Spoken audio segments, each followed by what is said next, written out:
પરમ દિવસે જે ગંભીર અકસ્માત થયો એમના અંતર્ગત આપણે રેસ્ક્યુ કામગીરી ચાલુમાં છે.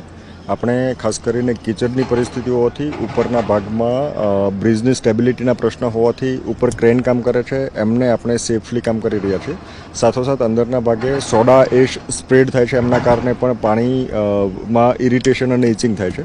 પણ આમ છતાં આપણી તમામ ટીમ કામ કરે છે. સલ્ફ્યુરિક એસિડનું 98% કોન્સન્ટ્રેશનવાળું એક ટેન્કર પણ અંદરના ભાગે છે, એટલે તમામ રિસ્કને ધ્યાનમાં રાખીને આપણી ટીમ કામ કરી રહી છે. આ પરિસ્થિતિની અંદર આપણે જે ટીમ કામ કરી રહી છે એ તમામ ટીમને એમના પોતાની સેફટી ધ્યાનમાં રાખીને કામ કરે. ગઈકાલે રાત્રે આપણે 10 વાગે પાણી ભરાવો થયો, ત્યાર પછી ઓપરેશન ક્લોઝ કરેલું હતું. ત્યાં સુધીમાં ઓપરેશન હોલ્ડ કર્યું ત્યાં સુધીમાં આપણને 18 ડેડ બોડી હાથ મળી હતી.